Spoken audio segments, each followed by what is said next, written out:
तत्सवितुर्वरेण्यं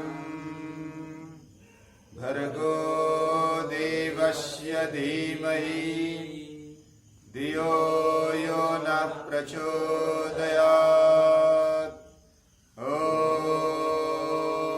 त्र्यम्बकं यजामहे सुगन्धिं पुष्टिवर्धनम् उर्वारुकमिव बन्धनात् मृत्योर्मुक्षीयमामृतात्। ॐ योगेन चित्तस्य पदेन वाचा मलं शरीरस्य च वैद्यकेन योपाकरोत्तं प्रवरं मुनीनां पतञ्जलिं प्राञ्जलिरानतोऽस्मि। ॐ सहनाववतु सहनौ भुनक्तु सह वीर्यं करवावहै तेजस्विनावधीतमस्तु मा विद्विषावहै। ॐ शान्ति शान्ति शान्ति।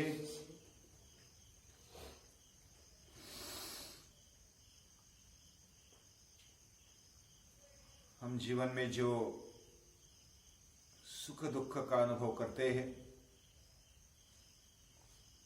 वह हमने बहुत बार सुना कि हम अविद्या के कारण, अज्ञान के कारण इसका अनुभव करते हैं।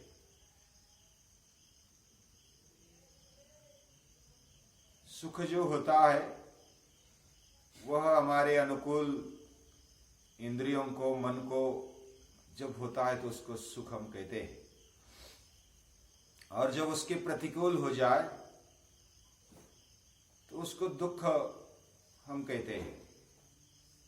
प्रतिकूलतया वेदनीयम दुखम, अनुकूलतया वेदनीयम सुखम। ऐसे सुख और दुख की व्याख्या की जाती है।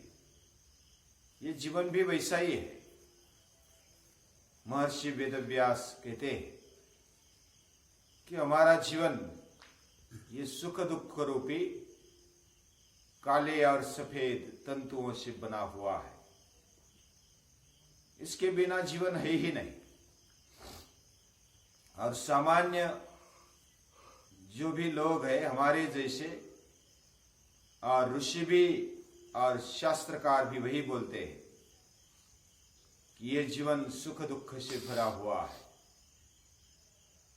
और श्रीमद् भगवत गीता भी वास्तविकता यानी हमारे लेवल पर वास्तविकता का ध्यान रखते हुए सुख दुख में समान भाव से रहना चाहिए, और ये भाव निर्माण करने के लिए ज्ञान की आवश्यकता है। और ज्ञान यानी समझ, हमारा जीवन क्या है, इस जीवन में हम किस उद्देश्य से आए, क्या हेतु हमारे अंदर है, हमारे अंतःकरण में है, वह सही अर्थ जानना, सही हेतु जानना, सही जीवन का अर्थ जानना, यह अगर हम करते हैं तो हमारे जीवन में सुख और दुख की ओर देखने की दृष्टि बदल जाएगी।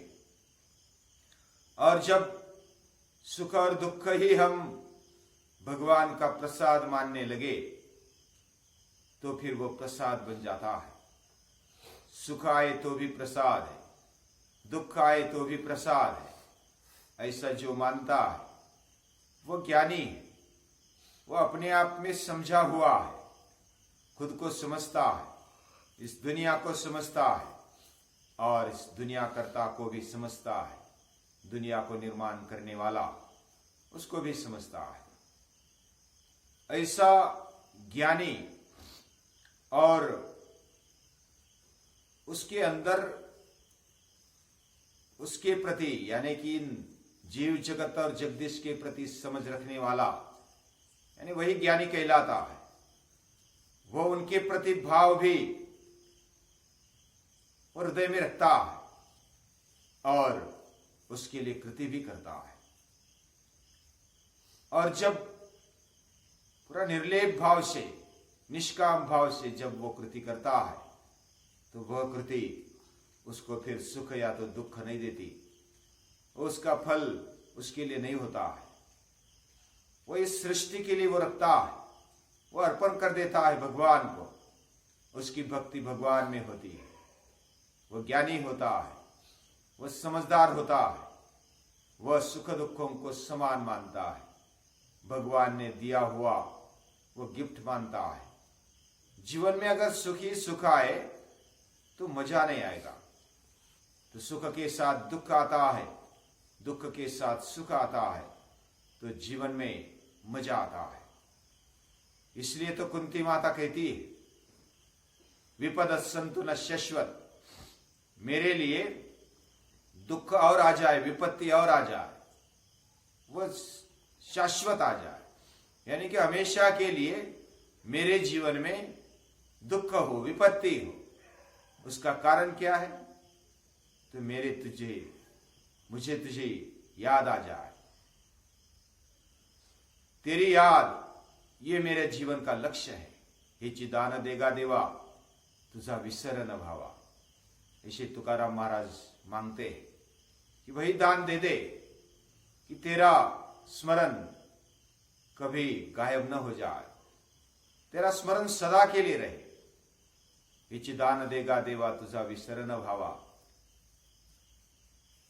तेरा विस्मरण न हो जाए, ये दान दे दे।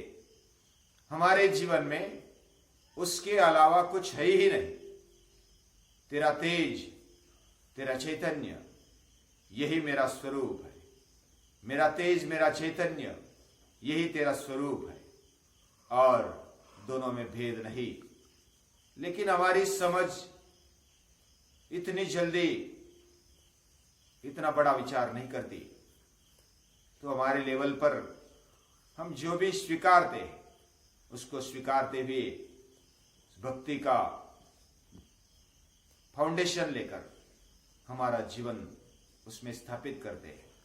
हे प्रभु, तेरे कारण मेरा जीवन है, ये पहली बात। फिर तेरा और मेरा संबंध है, ये दूसरी बात। और तू और मैं अलग नहीं हूं, ये तीसरी बात।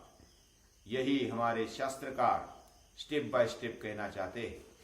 हमारा जीवन, हमारी बुद्धि ये जो समझती है और इस दुनिया को जो समझती है, उस समझ के अनुसार हमें विचार करना चाहिए और धीरे धीरे आगे बढ़ना चाहिए। हमारा जीवन केवल ये मिट्टी का गोला नहीं, ये भावनाओं से भरा हुआ है, विचारों से भरा हुआ है। इसमें अलग अलग प्रकार के भगवान ने क्षमताएं दी है। उस क्षमताओं को ध्यान में रखते हुए, उसको सही उपयोग में लाते हुए हमारा जीवन कैसे शुद्ध बने, निर्मल बने, तभी हम शुद्ध या तो जो निर्मल ज्ञान है वो पा सकते हैं। अन्यथा जो भी समझ में आता है वो उल्टा ही समझ में आता है। कभी कभी विपरीत समझ में आने के साथ साथ बहुत सारे भ्रम भी होते हैं। उस भ्रमों को, अज्ञान को निकाल करके हमारा जीवन शुद्ध हो जाए, ज्ञानी बन जाए, हम शुद्ध स्वरूप में सामने आ जाए, यही हमारी कामना है। हे शुद्ध स्वरूप, हे तेज, हे चैतन्य, तेरा जीवन इसलिए हम चाहते हैं और तेरे जैसा शुद्ध बनना चाहते हैं, निर्मल बनना चाहते हैं। ये विचार देने वाले ऋषि, मुनि, संत, महापुरुष हमारे जीवन को आकार देते हैं, शुद्ध बनाते हैं।